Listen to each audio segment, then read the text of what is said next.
मान्य सदस्य डॉक्टर कुशवाहा शशिभूषण मेहता। अध्यक्ष महोदय, मेरा प्रश्न तरासी प्रखंड के कसमार और लेस्लीगंज प्रखंड के डबरा पिकेट को स्थापित करने से हटाने से संबंधित है और जवाब आया है। और जवाब तो ये दिया गया है कि यहाँ पर ये जब 5 के एसओ कंपनी थी और IRB एसओ 4 की कंपनी थी, इसको समाप्त कर दिया गया है। मैं ये आपके माध्यम से सरकार से ये जानना चाहता हूँ कि आखिर ये हटाने का क्या आधार था।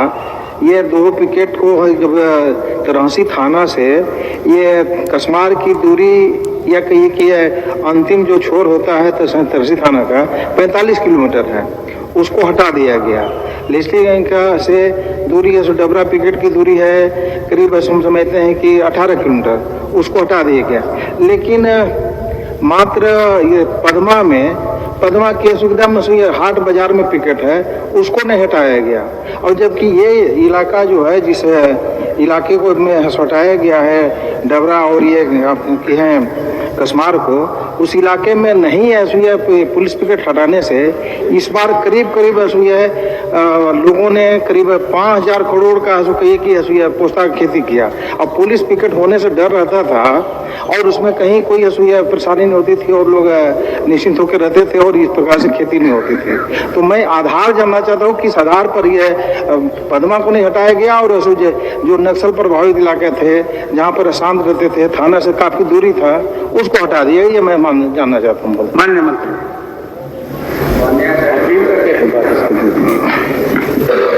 माननीय सदस्य जानना क्या चाहते हैं? पूरा महोदय, मैं पूरा ये पूछना चाहता हूँ महोदय कि आखिर इसका आधार क्या था सो दोनों पिकेट को हटाने का। ये एक ही थाने में एक थाना है जो मनातू थाना, मनातू में 7 पंचायत है महोदय।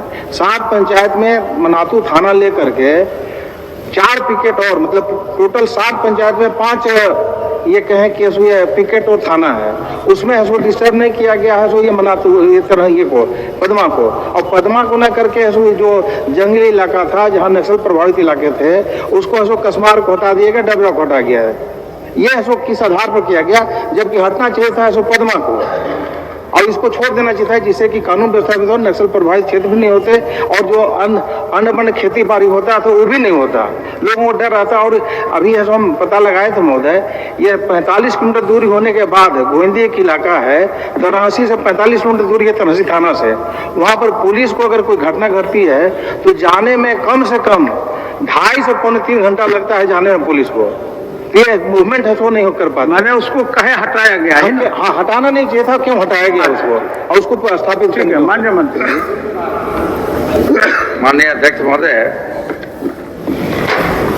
आप भी समझोगे, हम भी समझोगे, उनको चिंता है कि एक पुलिस पिकेट था उसको क्यों हटाया गया। जी यही उनकी चिंता महोदय।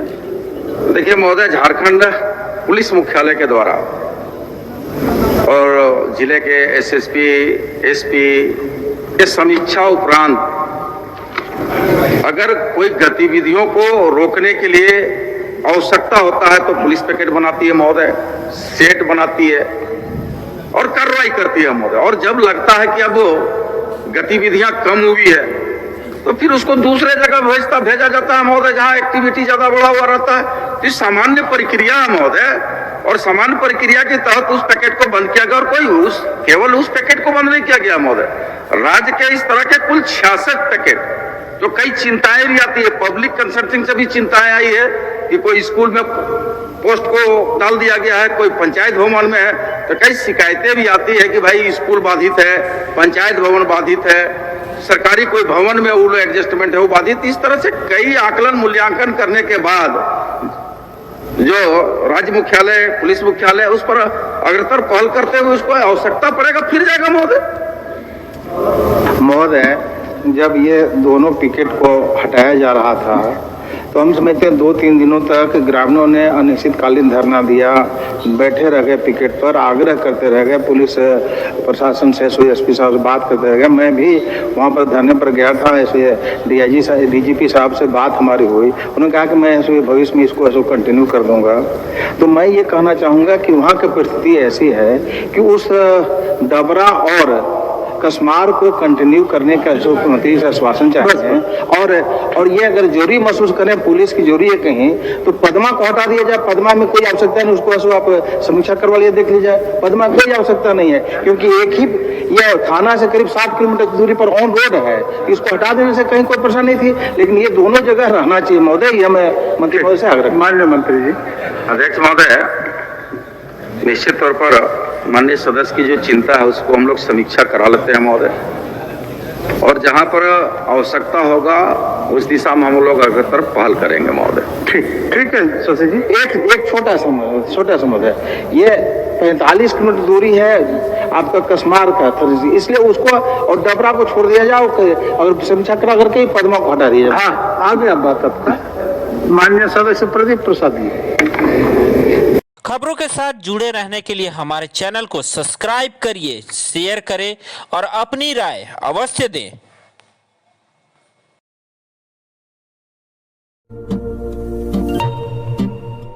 जब लोग कहते थे सोने के आभूषण में कभी पारदर्शिता नहीं हो सकती, लेकिन आज 100% वापसी का भरोसा सोना महल से ले रहे हैं। हमने करके दिखाया। लोगों को विश्वास नहीं था कि सोने चांदी के आभूषण कभी ईएमआई पर ले सकते हैं, लेकिन आज हमारे सभी ब्रांच में लोग अपने मनपसंद जेवर ईएमआई पर ले रहे हैं। हमने करके दिखाया। असंभव वाली चीज, सोने के आभूषण की बुकिंग के बाद अगर भाव कम हो जाते हैं तो ज्वेलर्स कम हुआ भाव देने से घबराते थे, लेकिन आज सोना महल से लोग अपने गहने की बुकिंग के बाद भाव कम होने पर कम हुआ रेट ही ले रहे हैं। हमने करके दिखाया। जब लोग डायमंड ज्वेलरी ज्यादा दाम सोचकर नहीं ले पाते थे, आज हमारे शोरूम में 6,000 रुपए से शुरू डायमंड प्रोडक्ट ले रहे हैं। हर घर में हमारे डायमंड ज्वेलरी को काफी पसंद किया जा रहा है। मिडिल क्लास ग्राहक भी हमारे डायमंड ज्वेलरी से अपने शौकों को पूरा कर रहे हैं। हमने करके दिखाया। यूं ही नहीं सोना महल ग्राहकों की पहली पसंद। हमने करके दिखाया। सोना महल, विश्वास परंपरा का।